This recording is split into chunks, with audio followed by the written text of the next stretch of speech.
வணக்கம். நம்மளோட இந்த மாடர்ன் லைஃப்ல ஸ்பிரிச்சுவல் பாதையில போகணும்னா ஒரு மேப் இருந்தா எப்படி இருக்கும்?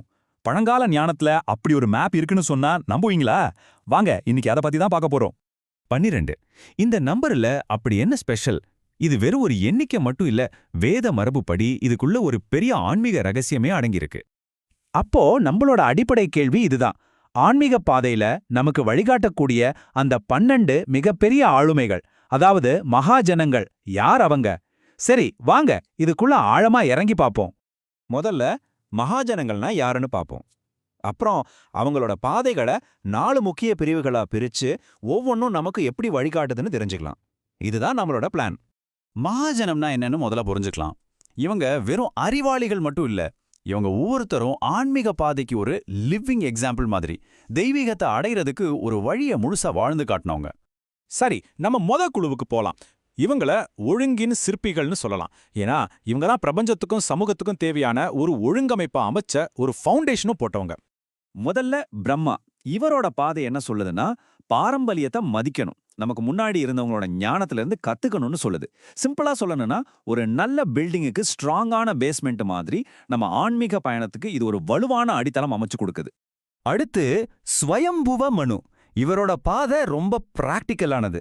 நம்ம டெய்லி செய்யற வேலை, நம்ம குடும்ப பொறுப்புகள், இது எல்லாத்தையுமே ஒரு வழிபாடா பார்க்க சொல்லுது.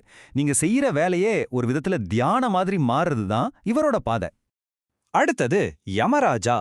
இவரோட பாதை நேர்மைய பத்தினது. அதாவது நாம செய்யற ஒவ்வொரு செயலுக்கும் ஒரு விளைவு கண்டிப்பா இருக்குங்கிறத ஆழமா புரிஞ்சுக்கிட்டு ரொம்ப பொறுப்போட வாழணும்.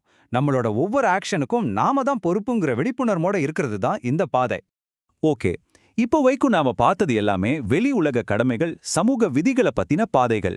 ஆனா ஆன்மீக பயணம்ங்கிறது நமக்குள்ள நாம பண்ற ஒரு பயணமா இருந்தா அது எப்படி இருக்கும்? வாங்க, அடுத்த குழு அதை தான் நமக்கு சொல்லிக் கொடுக்க போகுது. இப்போ நாம பார்க்க போறது ஞானத்தின் பாதை. இவங்கெல்லாம் ஞானிகள், தத்துவவாதிகள். இவங்களோட பயணம் முழுக்க முழுக்க உள்நோக்கி போறது. இது சிவபெருமானோட பாதை. அதாவது வெளியில இருக்கிற சத்தத்தை எல்லாம் ஒதுக்கி வச்சுட்டு உங்களுக்குள்ள இருக்கிற குரலை கேட்டு உண்மையை தெரிஞ்சுக்கிறது. ஆழ்ந்த தியானம் மூலமா நமக்குள்ளேயே மாற்றத்தை கொண்டு வர்றதுதான் இந்த பாதை. அடுத்து கபிலர். இவரோட பாதை யாருக்குன்னா, கேள்வி கேட்டு பகுத்தாய்ஞ்சு ஆன்மீகத்துல முன்னேற நினைக்கிறவங்களுக்கு. லாஜிக் யூஸ் பண்ணி ஆன்மான்னா என்ன, இந்த உடல்னா என்னன்னு பிரிச்சு பார்த்து புரிஞ்சுக்கிறது. 4 குமாரர்களோட பாதை ரொம்பவே வித்தியாசமானது. இதோட முக்கிய நோக்கமே மனசை தூய்மையா ஒரு குழந்தை மாதிரி மாசற்றதா வச்சுக்கிறது தான். அப்போதான் எந்த ஒரு குழப்பமும் இல்லாம உண்மையை அதோட இயல்புல பார்க்க முடியும். சரி, அறிவை வச்சு போற பாதையிலிருந்து இப்போ இதயத்தை வச்சு போற பாதைக்கு வருவோம். அதாவது பக்தியோட சக்தி என்னன்னு பார்ப்போம். இது நாரதரோட பாதை. ரொம்பவே சந்தோஷமான ஒரு பாதை.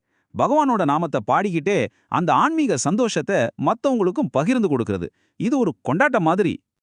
அடுத்தது பிரகலாதனோட பாதை. இது அசைக்க முடியாத நம்பிக்கையோட பாதை.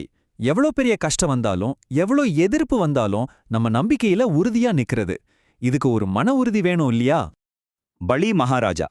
இவரோட பாதை முழுமையான சரணாகதி. அதாவது நான் என்னோடதுங்கிற அகங்காரத்தை முழுசா விட்டுட்டு ஒரு உயர்ந்த சக்தி கிட்ட நம்மளையே ஒப்படைக்கிறது. இது ரொம்ப ஆழமான ஒரு விஷயம். ஓகே, இப்போ மனசளவுல இதே அளவுல ஆன்மீகத்தை பார்த்தோம். ஆனா இது நம்மளோட செயல்கள்ல இந்த உலகத்துல எப்படி வெளிப்படுத்துறது, அதைத்தான் நம்மளோட கடைசி குரூப் காட்டப் போகுது. ஜனக மகாராஜாவோட பாதை, அதாவது பற்றற்ற செயல்.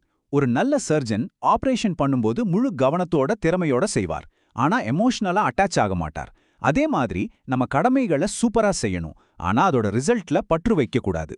இதுதான் கர்மயோகம். அடுத்து பீஷ்மர். இவரோட பாதை கொடுத்த வாக்க காப்பாத்துறது. நம்மளோட வார்த்தைக்கும் கொள்கைக்கும் நம்ம எவ்வளவு உண்மையா இருக்கோங்கிறது தான் இங்க முக்கியம். மரணமே வந்தாலும் செஞ்ச சத்தியத்தை மீறாம இருக்கிறது. கடைசியா சுகதேவ கோஸ்வாமி. இவரோட பாதை ரொம்ப அழகானது.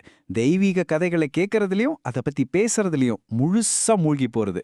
அந்த தெய்வீக ஒளியில கரைஞ்சி அது மூலமாவே உண்மையை உணர்றது. சரி, இப்போ இந்த 12 பாதைகளையும் சேர்த்து பார்த்தா நமக்கு ஒரு முழுமையான ஆன்மீக வரைபடம் கிடைக்குது. இப்போ இதுல இருந்து நாம என்ன எடுத்துக்கலாம்? முக்கியமான விஷயம் என்னன்னா, ஆன்மீக பயணங்கிறது எல்லாருக்கும் ஒரே மாதிரி இருக்காது. இதுல கடமை, ஞானம், பக்தி, செயல்னு பல சரியான பாதைகள் இருக்கு. இதுல எது பெஸ்ட்னு தேடுறத விட எந்த பாதை நம்ம இயல்புக்கு செட் ஆகுதுன்னு புரிஞ்சுக்கிறது தான் முக்கியம். சரி, நம்ம இந்த விளக்கத்தோட முடிவுக்கு வந்துட்டோம். இப்போ உங்களுக்கான ஒரு கேள்வி. காலத்தால அழியாத இந்த 12 பாதைகள்ல எந்த பாதை உங்களோட மனசோட பேசுது? யோசிச்சு பாருங்க. உங்களுக்கான தேடலை தொடங்க இது ஒரு நல்ல ஆரம்பமா இருக்கலாம்.